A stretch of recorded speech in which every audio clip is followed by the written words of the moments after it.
ನಮಸ್ಕಾರ, ಕನಸು ನ್ಯೂಸ್ಗೆ ಸ್ವಾಗತ. ನಾನು ನಿಮ್ಮ ರಾಮಕೃಷ್ಣ ಸಿಡಿ.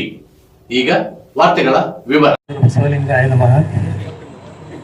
ಪ್ರಾತಸ್ಮರಣೀಯರಾಗಿರ್ತಕ್ಕಂಥ ಬಸವಾದಿ ಪ್ರಮುಖರನ್ನ, ಎಲ್ಲ ಸಂತ ಮಹಂತರನ್ನ ಹಾಗೂ 893ನೇ ಬಸವ ಜಯಂತಿಯ ಗಂಗಾವತಿಯ ಈ ಒಂದು ಕಾರ್ಯಕ್ರಮದ ದಿವ್ಯ ಸಾನ್ನಿಧ್ಯವನ್ನು ವಹಿಸಿರ್ತಕ್ಕಂಥ ಡಾಕ್ಟರ್ ಮಹಂತ ಬಸವಲಿಂಗ ಸ್ವಾಮಿಗಳು ಆದಿಯಾಗಿ ಮಾಜಿ ಶಾಸಕರಾಗಿರ್ತಕ್ಕಂಥ ಪರಿಣ ಮುನ್ನೊಳ್ಳಿ ಅವರು ಮತ್ತು ಹೇಮಯ್ಯ ಸ್ವಾಮಿಯವರು, ಈ ಸಮಿತಿಯ ಗೌರವಾಧ್ಯಕ್ಷರಾಗಿರ್ತಕ್ಕಂಥ ಎಂ ಷಣ್ಮುಖಪ್ಪನವರು ಹಾಗೂ ಮಹಿಳಾ ವಿಭಾಗದ ಅಧ್ಯಕ್ಷರಾಗಿರ್ತಕ್ಕಂಥ ಡಿ.ಜಿ. ಮಠದವರು ಮತ್ತು ಕಾರ್ಯಾಧ್ಯಕ್ಷರಾಗಿರ್ತಕ್ಕಂಥ ಅರಳಿ ಶೇಖರಪ್ಪನವರು, ವೇದಿಕೆ ಮೇಲಿರ್ತಕ್ಕಂಥ ಎಲ್ಲ ಗಣ್ಯರಿಗೂ ಹಾಗೂ ತಮ್ಮೆಲ್ಲರಿಗೂ ಶರಣಾರ್ಥಿಗಳು.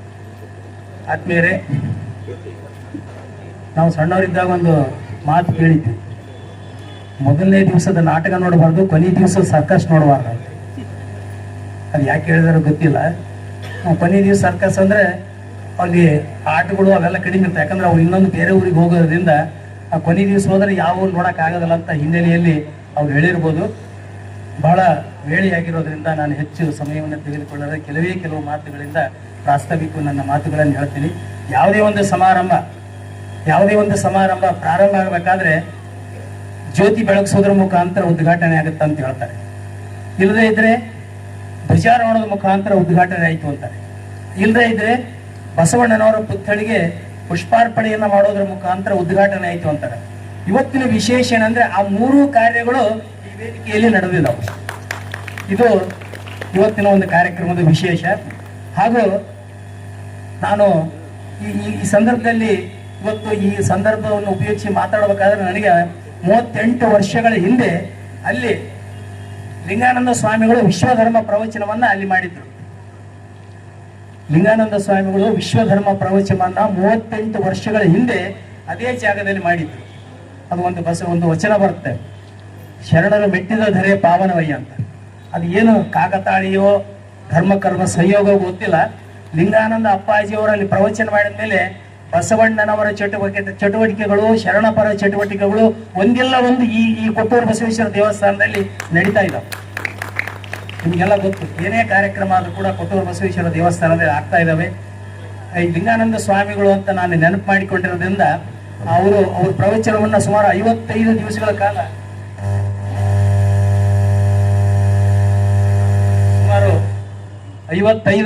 ಕಾಲ ನಾನು ನಿರಂತರವಾಗಿ ಅವರ ಪ್ರವಚನವನ್ನ ಕೇಳಿರೋದ್ರಿಂದ, ಆಮೇಲೆ ಇವತ್ತು ನಾವೇನಾದ್ರೂ ಆ ಪ್ರವಚನಕ್ಕೆ ಪ್ರಭಾವಿತರಾಗಿ ಬಂದಿದ್ರೆ ಅದು ಲಿಂಗಾನಂದ ಸ್ವಾಮಿಗಳು ಅವಾಗ ಕೇಳಿದ ಪ್ರವಚನದಿಂದಾನೆ.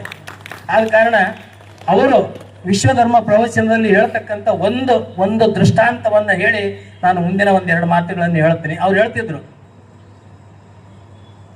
ತಾಯಿಗಳಲ್ಲಿ 3 ವಿಧ ಅಂತ. ತಾಯಿಗಳಲ್ಲಿ 3 ವಿಧ.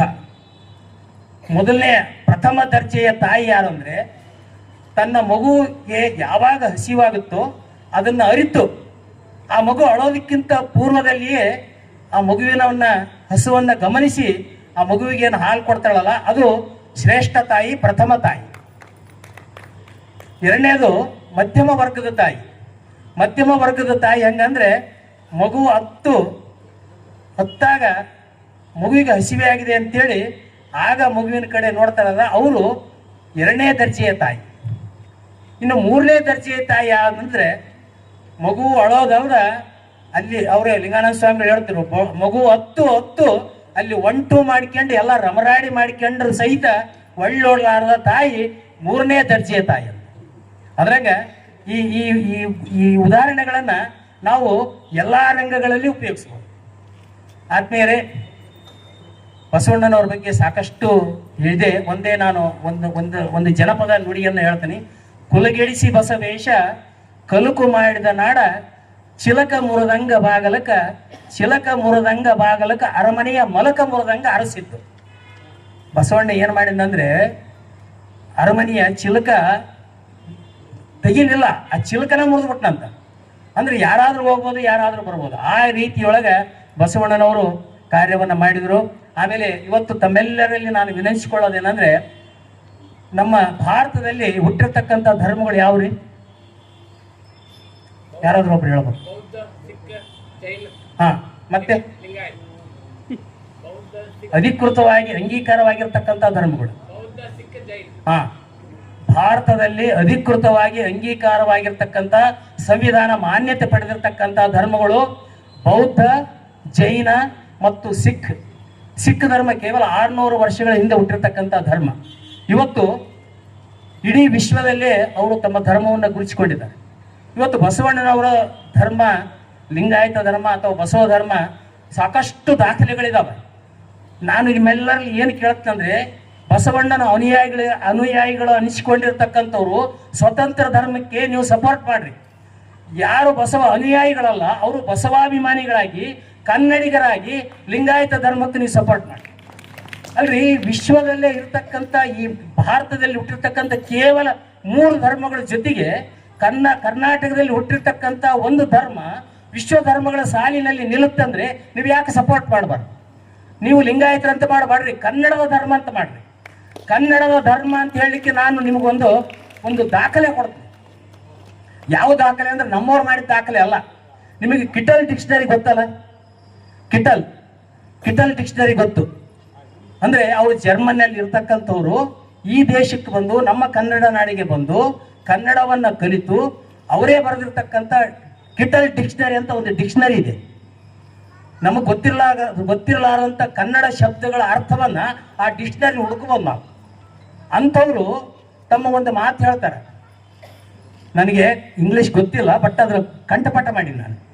ಯಾಕೆ ಕಂಠಪಾಠ ಮಾಡೀನಿ ಅಂದ್ರೆ ಅದ್ರಾಗ ಇರ್ತಕ್ಕಂಥ ಕೆಲವು ಶಬ್ದಗಳನ್ನ ನೀವು ಗಮನಿಸ್ರಿ.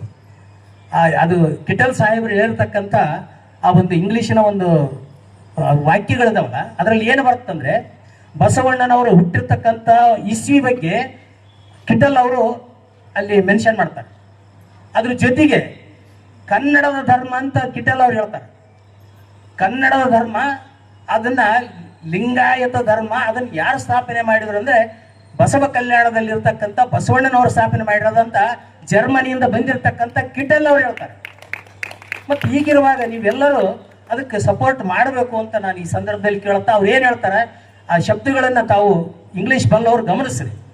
The first part of the later period of Kannada literature is characterised by the growth of ಲಿಂಗಾಯತಿಸಮ್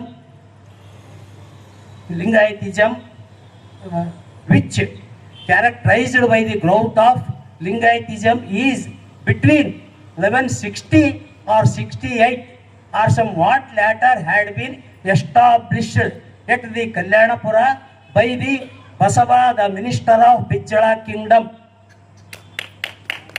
ಇದರಲ್ಲಿ ಆ ಕಿಟಲ್ ಅವರು ಏನು ಹೇಳಿದಾರೆ ಅಂತ ನಿಮ್ಗೆ ಗೊತ್ತಿರಬಹುದು. ಯಾಕಂದ್ರೆ ನಿಮಗೊಂದು ಸಣ್ಣ ಕ್ಲೂ ಕೊಡ್ತೀನಿ. ಅವ್ರು ಏನು ಹೇಳ್ತಾರೆ, ಇದು 893ನೇ ಬಸವ ಜಯಂತಿ. 893ನೇ ಬಸವ ಜಯಂತಿ ಅಂದ್ರೆ 2026.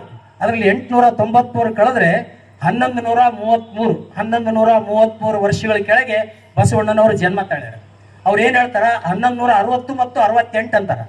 1160 ಮತ್ತು 68 ಅಂದ್ರೆ ನಾವು 65 ಹಿಡಿದ್ರೆ ಬಸವಣ್ಣನವರು ಕಲ್ಯಾಣದಲ್ಲಿ 32 ವರ್ಷ ಇದ್ರಂತ ವಚನಗಳು ಹೇಳ್ತಾವ. ಬಸವಣ್ಣನವರು ಕಲ್ಯಾಣದಲ್ಲಿ 32 ವರ್ಷ ಪ್ರಸಾರವನ್ನ ಮಾಡಿದ್ರು ಅಂತ ಹೇಳ್ತಾವ. ಅಂದ್ರೆ ಅವರು ಒಟ್ಟು ಜೀವಿತಾವಧಿ 62 ಅಥವಾ 63 ವರ್ಷ ಎಂಬುದನ್ನ ಕಿಟಲ್ ಸಾಹೇಬರು ಇಂಗ್ಲಿಷ್ನಲ್ಲಿ ಹೇಳಿದ್ದಾರೆ. ಆ ಹಿನ್ನೆಲೆಯಲ್ಲಿ ತಾವುಗಳೆಲ್ಲರೂ ಈ ಒಂದು ಸಂವಿಧಾನ ಮಾನ್ಯತೆಗಾಗಿ ನಮ್ದು ಹೋರಾಟ ಮತ್ತೆ ಏನಾದರೂ ಪ್ರಾರಂಭ ಆದ್ರೆ ಕನ್ನಡಿಗರಾದವರು ಕನ್ನಡದ ಧರ್ಮ ಅಂತ ಬೆಂಬಲ ಕೊಡ್ರಿ, ಕನ್ನಡಿಗರಲ್ಲದವರು ಲಿಂಗಾಯತ ಧರ್ಮ ಅಂತ ಒಂದು ಧರ್ಮ ನಮ್ಮ ಕರ್ನಾಟಕದಲ್ಲಿ ಹುಟ್ಟಿದೆಯಲ್ಲ ಅಂತ ಇದು ಕೊಡ್ರಿ. ಆಮೇಲೆ ಕೊನೆಯದಾಗಿ ನಾವು ಕಳೆದ 22ನೇ ತಾರೀಕು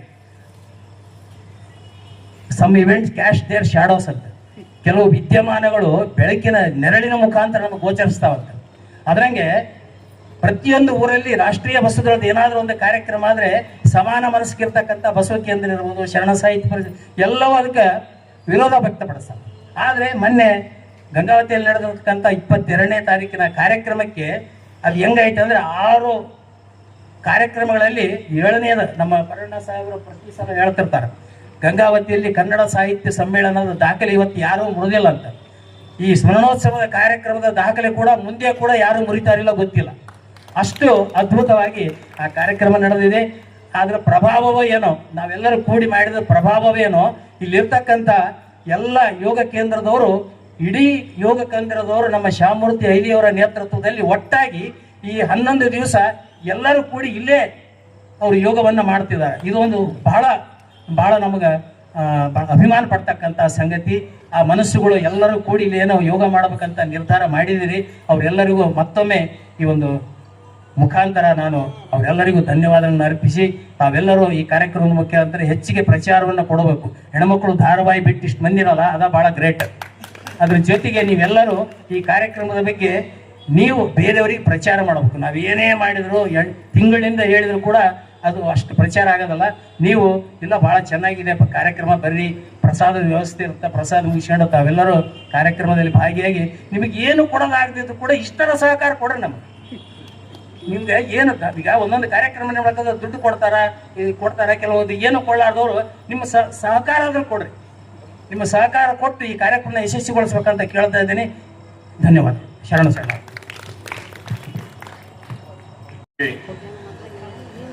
ಶ್ರೀ ಕೊಟ್ರೇಶ್ವರನ ಆಸ್ಥಾನದಲ್ಲಿ ಇವತ್ತು ಬಸವ ಜಯಂತಿ ಆಚರಣೆ ಸಮಿತಿ ವತಿಯಿಂದ 893ನೇ ಬಸವ ಜಯಂತಿ ಅಂಗವಾಗಿ ಒಂದು 10 ದಿನವರೆಗೆ ನಡೆತಕ್ಕಂಥ ಕಾರ್ಯಕ್ರಮದಲ್ಲಿ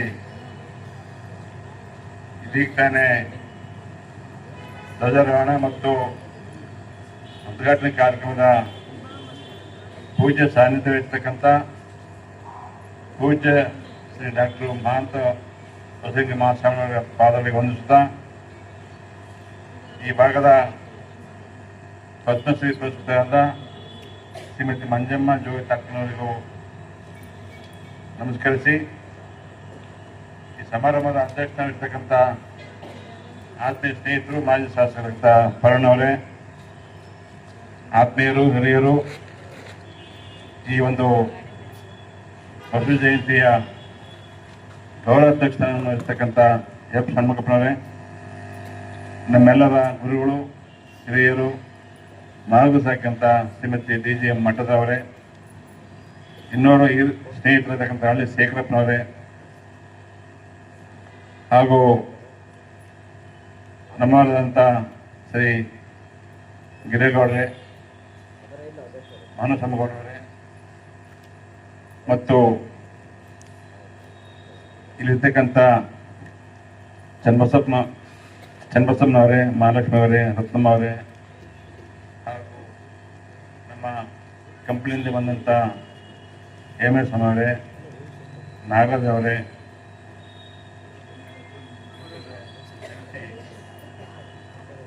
ಈ ಒಂದು ಸಮಾರಂಭದಲ್ಲಿ ಪಾಲ್ಗೊಳ್ತಕ್ಕಂಥ ಎಲ್ಲ ನಮ್ಮ ಗಂಗಾವತಿ ನಗರದ ಗೌರವಿತ ಶರಣೆಯರೇ ಮತ್ತು ತಮ್ಮೆಲ್ಲರಿಗೂ ವಂದಿಸ, ಈ ಬಸವ ಜಯಂತಿ ಕಾರ್ಯಕ್ರಮ ಇವತ್ತು 10 ದಿನಗಳ ಕಾರ್ಯಕ್ರಮ ನಡೀತಾ ಇದೆ. ಇದು ಹೋದ ವರ್ಷದಿಂದ ಪ್ರಾರಂಭವಾಗಿ ಇದು 2ನೇ ವರ್ಷ ಕಾರ್ಯಕ್ರಮ ಮಾಡ್ತಾ ಇದ್ದಾರೆ. ಬಸವ ಜಯಂತಿ ಅಂದರೆ ಇಡೀ ಮಾನವ ಜನಾಂಗಕ್ಕೆ, ಮಾನವ ಕುಲಕ್ಕೇ ಬಸವಣ್ಣನವರ ಒಂದೇನು ಮಾರ್ಗದಲ್ಲಿ ಒಂದು ಕಾರ್ಯಕ್ರಮ ನಡೀತಿದೆ.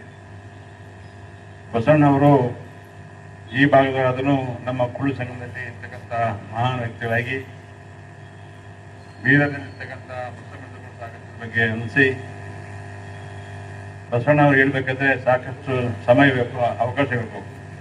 ಅದನ್ನು ಇವತ್ತು ಬಸವಣ್ಣವ್ರ ಬಗ್ಗೆ ಹೇಳ್ಬೇಕಂದ್ರೆ ನಮಗಿಂತ ಹೆಚ್ಚಿನದಾಗಿ ಪೂಜ್ಯರು ಇರ್ತಕ್ಕಂಥ ಮಾತಾಡ್ತಿನ ಅವಶ್ಯಕತೆ.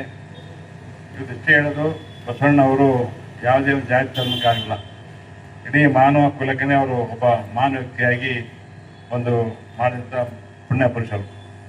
ಈ ಬಸವಣ್ಣನ ಬಸವ ಜಯಂತಿನೇ ಇವತ್ತು ಮಾಡ್ತಕ್ಕಂಥ ಮುಖ್ಯ ಉದ್ದೇಶ. ಇದ್ರ ಜೊತೆಗೆ ಇಡೀ ಗಂಗಾವತಿ ನಗರದಲ್ಲಿ ಬಸವ ಜಯಂತಿ ಭಾಳ ವಿಜೃಂಭಣೆಯಿಂದ ನಾವು ಎಲ್ಲ ಸಮಾಜದವರು, ಬೇರೆ ಸಮಾಜದವರು ಕೂಡ ಮಾಡ್ತೀವಿ. ಉದಾಹರಣೆಗೆ ನಮ್ಮ ವಾರ್ಡಿನಲ್ಲಿರ್ತಕ್ಕಂಥ ಅವತ್ತಿನ ಮೂರ್ತಿಗಳನ್ನು ಇಡೀ ಗಂಗಾವತಿ ನಗರದಲ್ಲಿ ಮೆರವಣಿಗೆ ಮಾಡ್ತಾರೆ. ನಮ್ಮ ಸಮಾಜದವರು ನಮ್ಮ ದೇವಸ್ಥಾನ ಮೂರ್ತಿ ಪ್ರತಿಷ್ಠಾಪನೆ ಮಾಡಿದ್ದೆ ಒಂದು ಬಸವ ಜಯಂತಿ ದಿವಸನೇ. ಅಂದರೆ ಅವತ್ತು ಕೂಡ ನಮ್ಮ ಸಮಾಜದಲ್ಲಿ ಒಂದು ಜಾತ್ರೆಯನ್ನು ಕಾರ್ಯಕ್ರಮ ಮಾಡ್ತೀವಿ. ಈ ಥರ ಪ್ರತಿಯೊಂದು ಸಮಾಜದವರು ಬಸವಣ್ಣವರ ಒಂದು ಆಲೋಚನೆಗಳು, ಯೋಜನೆ ಹಾಕೊಂಡು ಒಂದು ಒಳ್ಳೆಯ ಕಾರ್ಯಕ್ರಮ ಮಾಡ್ತಿದ್ದಾರೆ. ಇದು ನಿಜವಾಗಿ ಭಾಳ ಹೆಮ್ಮೆ ಪಡ್ತಕ್ಕಂಥದ್ದು. ಇದು ಇನ್ನು ಮುಂದಿನ ಯಶಸ್ವಿ ಆಗಲಿ, ಹೆಚ್ಚಿನ ಜನಸಂಖ್ಯೆ ಕೂಡಲಿ, ಇಡೀ ಬಸವಣ್ಣವರು ಇಡೀ ಜಗತ್ತಿಗೆ ಇವು ನೋಡಿದಾಗಲೇ ನಾನು ನೋಡಲಿಕ್ಕೆ ಇವತ್ತು ಅಮೆರಿಕದಲ್ಲಿ ಕೂಡ ಒಂದು ಹೊಸ ಜಯಂತಿಯನ್ನು ಮಾಡ್ತಕ್ಕಂಥ ಇವತ್ತು ನಿನ್ನೆ ಮಾಡಿದ್ದಾರೆ.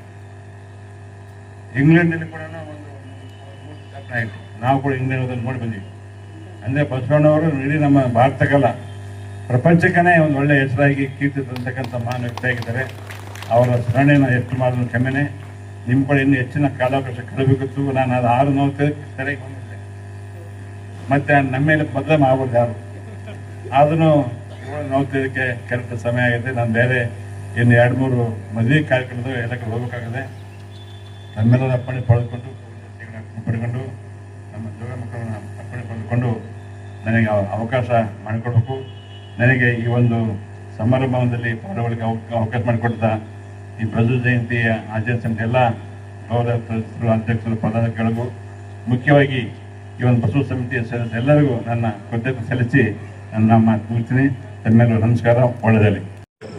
ಇಂದಿನ ಜೀವನ ದರ್ಶನ ಪ್ರವಚನದ ಉದ್ಘಾಟನಾ ಸಮಾರಂಭದ ಮುಖ್ಯ ಅತಿಥಿಗಳಾಗಿ ನಮಗೆಲ್ಲರಿಗೂ ಯಾವ ರೀತಿ ಜೀವನ ನಡೆಸಬೇಕು, ನಮ್ಮ ಮಕ್ಕಳಿಗೆ ಯಾವ ರೀತಿ ದಾರಿದೀಪ ಆಗಬೇಕಂತಕ್ಕಂಥ ಮಾತನ್ನು ಹೇಳಿರ್ತಕ್ಕಂಥ ಜೋಗತಿ ಅಮ್ಮನವರಿಗೆ ತಮ್ಮೆಲ್ಲರ ಪರವಾಗಿ ಪೂರ್ವಕವಾಗಿರ್ತಕ್ಕಂಥ ಅಭಿನಂದನೆಗಳನ್ನು ಸಲ್ಲಿಸ್ತಾ ಇದ್ದೀವಿ. ಹಾಗೆಯೇ ಇಂದಿನ ದಿವ್ಯ ಸಾನ್ನಿಧ್ಯವನ್ನು ವಹಿಸಿರ್ತಕ್ಕಂಥ ಪರಮ ಪೂಜ್ಯ ಡಾಕ್ಟರ್ ಬಸವಲಿಂಗ ಮಹಾಸ್ವಾಮಿಗಳು ಈ 10 ದಿನಗಳವರೆಗೆ ಬಸವ ಜಯಂತಿಯ ಕಾರ್ಯಕ್ರಮದ ಒಂದು ಅಂಗವಾಗಿ ಪ್ರವಚನವನ್ನು ನೀಡಲಿಕ್ಕೆ ನಮಗೆಲ್ಲರೂ ಬಂದಿದ್ದಾರೆ. ಈಗಾಗಲೇ ಅವರ ಮಾತುಗಳನ್ನು ಕೇಳಿದರೆ 10 ದಿವಸದಲ್ಲಿ 1 ದಿವಸನೂ ಸಹ ನಾವು ತಪ್ಪಿಸಲಾರ್ದಂಗೆ ನಮ್ಮ ಮಕ್ಕಳು ಮತ್ತು ನಮ್ಮ ಮನೆಯಲ್ಲಿರ್ತಕ್ಕಂಥ ಎಲ್ಲರನ್ನು ಕರ್ಕೊಂಡು ಬಂದು ಈ ಪ್ರವಚನವನ್ನು ಕೇಳಿಸಿದೆ ಎಲ್ಲರಿಗೆ ಜೀವನ ಪಾವನ ಆಗ್ತದೆ ಅಂತಕ್ಕ ಮಾತನ್ನ ನಾನು ಇವತ್ತು ಹೇಳ್ತಾ ಇದ್ದೀನಿ. ಹಾಗೆ ಅವರಿಗೆ ಗುರುಗಳಿಗೆ ತಮ್ಮೆಲ್ಲರ ಪರವಾಗಿ ಹೃತ್ಪೂರ್ವಕವಾಗಿರ್ತಕ್ಕಂಥ ಅಭಿನಂದನೆಗಳನ್ನು ಸಲ್ಲಿಸ್ತಾ ಇದ್ದೀನಿ. ಹಾಗೆ ನಿಮ್ಮೆಲ್ಲರ ನೆಚ್ಚಿನ ಮಾಜಿ ಶಾಸಕರಾಗಿರ್ತಕ್ಕಂಥ ಪರ್ಣ ಮುನವಳ್ಳಿ ಸಾಹೇಬರು ಸಹ ಈ ವೇದಿಕೆಯಲ್ಲಿ ಆಗಮಿಸಿ ತಮ್ಮ ಮುಖ್ಯ ಅತಿಥಿಗಳ ಭಾಷಣವನ್ನು ನೀಡಿ ಇವತ್ತಿನ ದಾಸೋಹ ಅವರದೇ ಇರುತ್ತದೆ. ಹೀಗಾಗಿ ಏನೇ ಕಾರ್ಯಕ್ರಮ ಮಾಡಿದ್ರು ಸಹ ಪರ್ಣ ಮುನವಳ್ಳಿ ಸಾಹೇಬರು ನಮ್ಗೆಲ್ಲರಿಗೆ ಬೆನ್ನೆಲುಬಾಗಿ ನಿಂತಿರ್ತಾರೆ ಅಂತಕ್ಕಂಥ ಮಾತನ್ನು ಹೇಳಿ ಅವರಿಗೂ ಸಹ ಹೃತ್ಪೂರ್ವಕವಾಗಿರ್ತಕ್ಕಂಥ ಅಭಿನಂದನೆಗಳನ್ನು ಸಲ್ಲಿಸ್ತಾ ಇದ್ದೀನಿ. ಹಾಗೆಯೇ ಅಖಿಲ ಭಾರತ ವೀರ ಸೇವಾ ಮಹಾಸಭಾದ ಅಧ್ಯಕ್ಷರಾಗಿರ್ತಕ್ಕಂಥ ಗಿರಿಗೌಡ ಸಾಹೇಬರಿಗೂ ಹಾಗೂ ನಿಮ್ಮೆಲ್ಲರ ನೆಚ್ಚಿನ ಪ್ರಾಂಶುಪಾಲರು ಮಾಜಿ ನಿವೃತ್ತ ಪ್ರಾಂಶುಪಾಲ ಆಗಿರ್ತಕ್ಕಂಥ ಡಿ.ಜಿ. ಮಠದ ಮೇಡಮ್ ಅವ್ರದ್ದು ಇವತ್ತು ನಾನು ಬಸವಣ್ಣನ ಬಗ್ಗೆ ಸ್ಪೀಚ್ ಕೇಳಿದ್ದೀನಿ. ಅವರು ಬಹಳಷ್ಟು ನಮ್ಮ ಗುರುಗಳು. ಅವರ ಯೋಗವನ್ನು ಅವ್ರ ಕೈಯಲ್ಲಿ ನಾನು ಯೋಗ ಕಲ್ತಿದ್ದೀನಿ. ಅವ್ರದ್ದು ಏನಾದ್ರೂ ಇವತ್ತು ಹೆಲ್ತ್ ಸೀಕ್ರೆಟ್ ಇದ್ರೆ ಆ ಯೋಗ ಅಂದ್ರೆ ತಪ್ಪಾಗ್ಲಿಕ್ಕಿಲ್ಲ. ಅದಕ್ಕೆ ನಾನು ಅಲ್ಲಿ ನಮ್ಮ ಬಸವಣ್ಣನ ಅಧ್ಯಕ್ಷರು ಕೂತಿದ್ರು ಪಕ್ಕಕ್ಕೆ, ನೀವ್ ಯಾಕೆ ಬಸವಾದಿ ಶರಣರು ಇವತ್ತು ಬಹಳ ವರ್ಷಗಳಿಂದ ಡಿ.ಜಿ. ಮೇಡಮ್ ಅನ್ನು ಯಾಕೆ ಗುರುತಿಸಿಲ್ಲ, ಇವತ್ತು ಯಾಕೆ ವೇದಿಕೆಯಲ್ಲಿ ಸ್ಪೀಚ್ ಕೊಟ್ಟಿದ್ರು ನೋಡ್ರಿ ಅವ್ರು ಹೇಳ್ತಕ್ಕಂಥ ಮಾತುಗಳನ್ನು ಅಂತಕ್ಕಂಥ ಮಾತು ನಾನು ಅಲ್ಲಿ ಪಂಪಣ್ಣವ್ರಿಗೆ ಹೇಳಿದೆ. ನಾನು ಬಹಳ ಖುಷಿ ಅನಿಸ್ತು ನನಗೆ. ಯಾಕಂದ್ರೆ ಬಹಳಷ್ಟು ಬಸವಣ್ಣನ ಬಗ್ಗೆ ಆಳವಾಗಿ ತಿಳಿದುಕೊಂಡಿರ್ತಕ್ಕಂಥವ್ರು ಗಂಗಾವತಿಯಲ್ಲಿ ಬಹಳಷ್ಟು ಜನ ಇದ್ದಾರೆ. ನಾವಿನ್ನ ಗುರುತಿಸಬೇಕಾಗಿದೆ. ಅಂತವರನ್ನು ಗುರುತಿಸಿ ವೇದಿಕೆಗೆ ತಂದಿದ್ದಕ್ಕೆ ಡಿ.ಜಿ. ಮಠಮ್ಮದವರಿಗೂ ತಮಗೆಲ್ಲರಿಗೂ ವಂದಿಸ್ತಾ ಇದ್ದೀನಿ. ಹಾಗೆ ವೇದಿಕೆ ಮೇಲೆ ಇರ್ತಕ್ಕಂಥ ಇವತ್ತು ಎಫ್ ಷಣ್ಮುಖಪ್ಪ ಸಾಹೇಬರು ವೇದಿಕೆಯಲ್ಲಿ ಆಗಮಿಸಿದ್ದಾರೆ. ಹಾಗೂ ನಮ್ಮ ಮನೋಹರ್ ಗೌಡರು ವೇದಿಕೆಯಲ್ಲಿದ್ದಾರೆ. ಹಾಗೂ ಎಲ್ಲಾ ಹಿರಿಯರು ಮತ್ತು ಅಕ್ಕ ತಂಗಿಯರು ವೇದಿಕೆಯಲ್ಲಿದ್ದಾರೆ. ಅವರೆಲ್ಲರಿಗೂ ವಂದಿಸಿ ಎಫ್ ಷಣ್ಮುಖಪ್ಪ ಸಾಹೇಬರು ಇವತ್ತು ಬಂದಿದ್ದಕ್ಕೆ ಈ ವೇದಿಕೆಗೆ ಒಂದು ಕಳೆ ಬಂದಿದ್ದಾರೆ ಅಂತ ತಪ್ಪಾಗ್ಲಿಕ್ಕಿಲ್ಲ. ಕಂಪ್ಲಿ ಹೇಮಯ್ಯ ಗುರುಗಳು ಸಹ ಇವತ್ತು ಲಾಸ್ಟ್ ಟೈಮ್ ಒಂದು ವೇದಿಕೆಗೆ ಅವರು ಗುರುಗಳು ಆಗಮಿಸಿದ್ರು.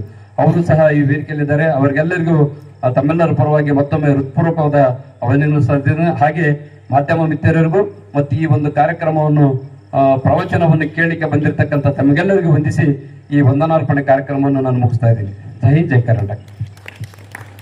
ಎಲ್ಲರೂ ಎದ್ದು ನಿಂದಿರಬೇಕು. ವಚನ ಮಂದಿರದೊಂದಿಗೆ ಕಾರ್ಯಕ್ರಮ ಹಮ್ಮಿಕೊಂಡಿದ್ದಾರೆ.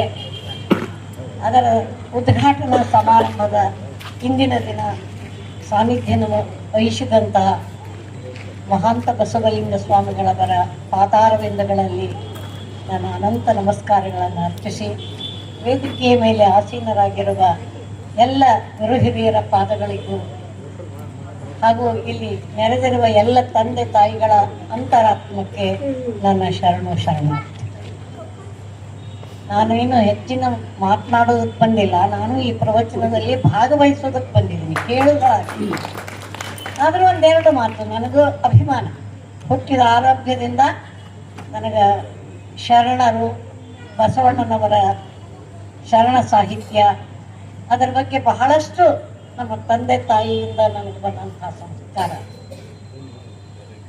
ಇಲ್ಲೊಂದು ಇವತ್ತು ಪುಸ್ತಕ ಗುಚ್ಛ ಕೊಟ್ಟಾರ, ನಡೆ ನುಡಿ ಸಿದ್ಧಾಂತ. ಅದಕ್ಕೆ ಅದನ್ನ ನೋಡಿದ್ಕೂಡ ಏನೋ ಒಂದು ಎರಡು ಮಾತು ಮಾತಾಡಬೇಕು ಅದಕ್ಕೆ ನಾನು ಹೇಳ್ತಾ ಇದ್ದೇನೆ. ಇಲ್ಲೇ ಶರಣ ಬಸವರಾಜ್ ಅವರು ಪ್ರಾಸ್ತಾವಿಕದಾಗ ಹೇಳಿದರು, ಬಸವಣ್ಣ ಕಂಡಂತಹ ನಾಡು ಯಾವುದು ಅಂದ್ರೆ ಜಾತಿ ರಹಿತ, ವರ್ಣರಹಿತ, ವರ್ಗರಹಿತ ಸಮಾಜವನ್ನು ಕಂಡವರು. ಆದ್ರೆ ಇವತ್ತಿಗೂ ನಾವು ಬಡ್ದಾಡ್ತಾ ಇದ್ದೀವಿ. ನನಗೆ ಅನಿಸ್ತದೆ ಆ ಬಸವಣ್ಣ ಅಲ್ಲಿ ಏನಾರು ನೋಡಿದ್ರೆ ಇವತ್ತು ನಾನು ಗಾಣಿಗೆರವ, ನಾನು ಬಣಜಿಗ, ನಾನು ಆದಿ ಬಣಜಿಗ, ನಾನು ಅಪ್ಪನವರು ಐನವರು ಅಂತ ಅನ್ನೋದು ನೋಡಿದ್ರೆ ಎದೇದು ಹೊಡ್ಕೋತಾರನವರು ಅಂತ ಅನಿಸ್ತದೆ. ದಯವಿಟ್ಟು ನಮ್ಮ ಮುಂದಿನ ಮಕ್ಕಳಲ್ಲಿ ಇವತ್ತಿನ ಪೀಳಿಗೆ ಅದನ್ನು ಎಣಿಸೋದಿಲ್ಲ, ಆದ್ರೆ ಇನ್ನು ಕೆಲವೊಂದಷ್ಟು ಉಳಿದಿದ್ದಾವೆ. ಅವೆಲ್ಲವೂ ಹೋಗ್ಬೇಕಾದ್ರೆ ನಮ್ಮಲ್ಲಿ ನೋಡ್ರಿ, ಕರ್ನಾಟಕದಲ್ಲಿ ಕನ್ನಡದವರೇ ಕನ್ನಡದಲ್ಲಿ ಕ್ರಾಂತಿ ಮಾಡಿತ್ತಂದ್ರೆ ಶರಣರ ಕ್ರಾಂತಿ 100% ಒಂದ್ ವೇಳೆ ಬಸವಣ್ಣ ಕರ್ನಾಟಕದಾಗ ಹುಟ್ಟದೆ ಇನ್ನೆಲ್ಲಾರು ಹುಟ್ಟಿದ್ರೆ ಜಗತ್ತು ಒಂದೇ ಆಗೋಗಿರ್ತದೆ. ನಾವು ಅಷ್ಟು ಎತ್ತರಕ್ಕೆ ಒಯ್ಬೇಕಾದ್ರೆ ಇನ್ನೂ ಅದನ್ನು ಹೊಡೆದಾಡ್ತಾ ಇದ್ದೀವಿ. ಅದೆಲ್ಲ ಹೋಗ್ಬೇಕು ದಯವಿಟ್ಟು. ಅವ್ರು ಕಟ್ಟಿದಂತಹ ಏನಂದ್ರೆ 3 ಅದನ್ನ ನಾವು ಪಾಲಿಸಿದ್ರೆ ಒಂದು ಕಾಯಕ, ಎರಡನೇದ್ದು ದಾಸೋಹ, ಮೂರನೇದ್ದು ಅನುಭವ. ಅದು 3 ನಮಗ್ ಬೇಕು ಬದುಕಿಗೆ, ಇನ್ನು ಏನೂ ಬೇಕಾಗಿಲ್ಲ.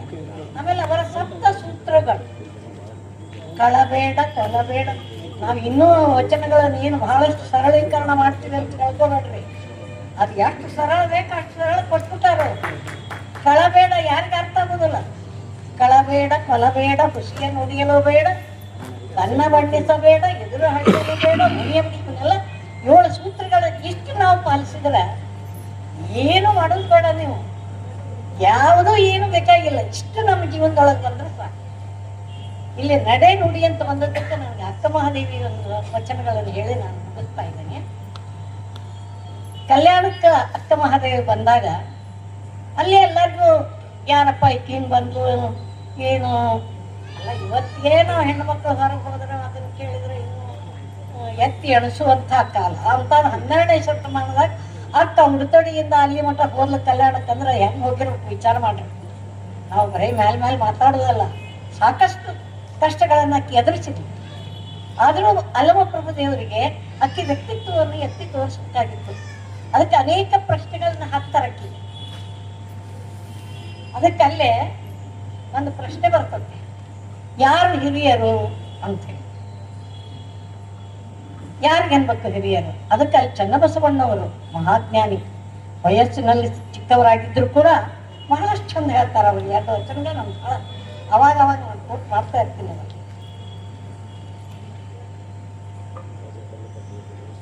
ಅವ್ರು ಒಂದು ಮಾತು ಹೇಳ್ತಾರ, ಅಂದ್ರೆ ನಡೆ ಹೇಗಿರ್ಬೇಕು, ಯಾರು ಹಿರಿಯರು ಅಂತ ಕೇಳಿದಾಗ, ಅಜಕಲ್ಪ ಕೋಟಿ ವರ್ಷದವರೆಲ್ಲರೂ ಹಿರಿಯರೇ, ಬೆತ್ತೇರಿ ಹುತ್ತೇರಿ ಬೆತ್ತ ಬೆಳೆದ ತಪಸ್ವಿಗಳೆಲ್ಲರೂ ಹಿರಿಯರೇ, ತಲೆ ನಡುಗಿ ನಡುವಾಗಿ ಗುಡುಗೂರಿ ಒಂದ ನಾಡ ಹೋಗಿ 9 ನಾಡುವ ಅಜ್ಞಾನಿಗಳೆಲ್ಲರೂ ಹಿರಿಯರೇ, ಅನುವರಿದು ಘನವ ಬೆರೆಸಿ ಬೆರೆತು ಬೇರಿಲ್ಲದಿಪ್ಪ ಹಿರಿತನ ನಮ್ಮ ಮಹಾದೇವಿಯ ತಂಗಾಯಿತು ಕೂಡಲ ಇದು ಅವಳ ನಡೆ ಬಗ್ಗೆ ಹೇಳಿದ್ರೆ. ಯಾವಾಗ್ಲೂ ನಾವು ಒಬ್ಬರ ವ್ಯಕ್ತಿತ್ವ ಅಳಿಬೇಕಾದ್ರೆ ಅವರ ನಡೆ ಹೇಗಿದೆ, ಅವ್ರ ನುಡಿ ಹೇಗಿದೆ ಅಂತ. ಅದಕ್ಕೆ ಅವರು ನಡೆ ಬಗ್ಗೆ ಹೇಳಿದ್ಮೇಲೆ ನುಡಿ ಬಗ್ಗೆ ಅವರೇ ಮತ್ತೊಂದು ವಚನ ಹೇಳ್ತಾರೆ. ಆದ್ಯರ 60 ವಚನಗಳಿಗೆ ದಂಡನಾಯಕರ 20 ವಚನ, ದಂಡನಾಯಕರ 20 ವಚನಕ್ಕೆ ಪ್ರಭುದೇವರ 10 ವಚನ, ಪ್ರಭುದೇವರ 10 ವಚನಕ್ಕೆ ಅಜಗಣ್ಣನ 5 ವಚನ, ಅಜಗಣ್ಣನ 5 ವಚನಕ್ಕೆ ಮಹಾದೇವಿಯ ಕಂಗಳ ಒಂದೇ 1 ವಚನ ನಿರ್ವಚನ ಅಂತ. ಅದು ಬಹಳ ಮುಖ್ಯ.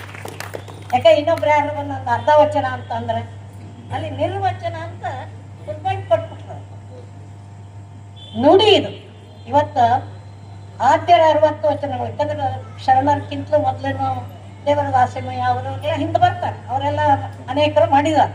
ಅದಕ್ಕೆ ಆದ್ಯರ 60 ವಚನಗಳಿಗೆ ಬಸವಣ್ಣವರು 20 ವಚನ ತಕ್ಕಡಿ ಇಟ್ಟು ತೂಗಿದ್ರೆ 2 ಸಮ. ದಂಡನಾಯಕರ 20 ವಚನಕ್ಕೆ, ದಂಡನಾಯಕರ ಬಸವಣ್ಣವರಿಗೆ ಅವರಿಗೆ ಪ್ರಭುದೇವರ 10 ವಚನ ಈಕ್ವಲ್, ಪ್ರಭುದೇವರ 10 ವಚನಕ್ಕೆ ಅಜಗಣ್ಣನ 5 ವಚನ ಈಕ್ವಲ್, ಅಜಗಣ್ಣನ 5 ವಚನಕ್ಕೆ ಮಹಾದೇವಿಯ ಒಂದೇ ಒಂದು ವಚನ. ಎಷ್ಟು ಚಂದ ಆಕೆ ತನ್ನ ಅನುಭವದ ಮಾತುಗಳನ್ನು ಹೇಳಿದ್ರು. ಅವ್ರು ಯಾರು ಶರಣರು, ಯಾವ ಯೂನಿವರ್ಸಿಟಿ ಕಟ್ಟಿ ಹತ್ತಲಿಲ್ಲ, ಕಾಲೇಜ್ ಮೆಟ್ಲ ಹತ್ತಲಿಲ್ಲ. ತಮ್ಮ ಅನುಭವದ ನುಡಿಗಳು, ಅವುಗಳನ್ನ ನಾವು ನಮ್ಮ ಜೀವನದಲ್ಲಿ ಪಾಲಿಸಬೇಕು. ಬರೇ ನಾವು ಅಷ್ಟಕ್ಕೆ ಸಾಲದು. ಸತ್ಯಕ್ಕ ಅಂತ ಒಬ್ಬ ಜಾಡಮಾಲಿ ಐತಿ, ಕಸ ಹೊಡೆಯೋಕೆ ಅಂದ್ರೆ ಶರಣರ ಅನುಭವ ಹೆಂಗಿತ್ತು. ಇಟ್ಸ್ ಅ ಫಸ್ಟ್ ಪಾರ್ಲಿಮೆಂಟ್ ಬಸವಣ್ಣವರ ಅನುಭವ ಮಂಟಪ. ಇವಾಗೆಲ್ಲ ಪಾರ್ಲಿಮೆಂಟ್ ನಡೀತಾವ, ಕುರ್ಚ ಜಗಳಾಡ್ತಾರೆ, ಅದು ಬೇರೆ. ಅಲ್ಲಿ ಅವ್ರ ಅನುಭವಕ್ಕೆ ಬಹಳ ಮಹತ್ವ ಕೊಟ್ಟರು. ಸತ್ಯಕ್ಕೆ ಹೇಳ್ತಾ ಎಷ್ಟು ಚಂದ ಹೇಳ್ತಾ ಗೊತ್ತಾಕಿ, ಅದ್ ಧೈರ್ಯ ಮೆಚ್ಚಬೇಕು ನಾವು. ಆದಿಯಲ್ಲಿ ದೇವ ನಿಮ್ಮನ್ನು ಆರುವಲ್ಲರು, ಸದ್ಭಕ್ತರಿಚ್ಛೆಗೆ ಬಂದಿಪ್ಪೆಯಾಗಿ ದೇವನ. ಏನ್ ಮಾತಾಡ್ತೀವಿ? ಆದಿಯಲ್ಲಿ ನಾವು ಹುಟ್ಟದಕ್ಕಿಂತ ಮೊದಲಿಗೆ ಎಲ್ಲಿದ್ದು ಅಂತ ದೇವರಿಗೆ, ಆದಿಯಲ್ಲಿ ದೇವ ನಿಮ್ಮನ್ನು ಆರುವಲ್ಲರು, ಸದ್ಭಕ್ತರ ಇಚ್ಛೆಗೆ ಬಂದಿಪ್ಪೆಯಾಗಿ. ಎಲ್ಲಾರು ಭಕ್ತರು ಕೂಡ್ಕೊಂಡು ನಿನ್ನೊಂದು ಗುಡಿ ಕಟ್ಟಬೇಕಂತ ಹೇಳಿ ಗುಡಿ ಕಟ್ಟಿ ನೀನು ಪ್ರತಿಷ್ಠಾಪನೆ ಮಾಡಿ, ಪ್ರಾಣ ಪ್ರತಿಷ್ಠಾಪನೆ ಮಾಡಿದೆ ಅಂತ ನಿನಗ ಆರತಿ ಪೂಜೆ ಅವೆಲ್ಲ ನಡೆದು. ಇಲ್ಲಾದ್ರೆ ನೀ ಎಲ್ಲಿದ್ದೆ ಅಂತ ಅಂದ್ರೆ ಇಂತಹ ಧೈರ್ಯ ಅವ್ರಿಗೆ ಬಂದಿರ್ಬೇಕಾದ್ರ ಅವರ ಬದುಕು ಸತ್ಯ ಪ್ರಾಮಾಣಿಕತೆಯಿಂದ ಕೂಡಿತ್ತು ಅಂತ ಹೇಳಿ. ಇವತ್ತು ನಮ್ಗೆ ಅದೆಲ್ಲ ಗಾಳಿ ತೂರು ಹೋಗಿದೆ. ಅದಕ್ಕೆ ದಯವಿಟ್ಟು ನಿಮ್ಮ ಜೀವನವನ್ನ ನೀವು ಚಂದಾಗಿ ಮಾಡ್ಕೋಬೇಕಾಗಿದ್ರೆ ಆ ವಚನಗಳನ್ನ ನಮ್ಮ ನಡೆನುಡಿಯಲ್ಲಿ ಇಳಿಸ್ಕೊಳ್ಬೇಕು. ಇಲ್ದಿದ್ರ ಹೇಳ್ತಾರಲ್ಲ, ಕೈಯಲ್ಲಿ ಹಿಡಿದಿದ್ದ ಲಿಂಗ ಘಟಸರ್ಪ ಕಾಣ, ಹಂಗಾಗಬಾರ್ದು. ಏನೋ 2 ಮಾತು ಹೇಳ್ಬೇಕನ್ನಿಸ್ತು ತಮ್ಮೆಲ್ಲರ ಅಂತ. ನಮ್ಮ ಗಂಗಾವತಿ ನಗರದಲ್ಲಿ 12ನೇ ಶತಮಾನದ ಪೂಜ್ಯ ಅಪ್ಪ ಬಸವಣ್ಣನ 893ನೇ ಜಯಂತಿಯನ್ನು ಆಚರಣೆ ಮಾಡ್ತಾ ಇದ್ದೀವಿ.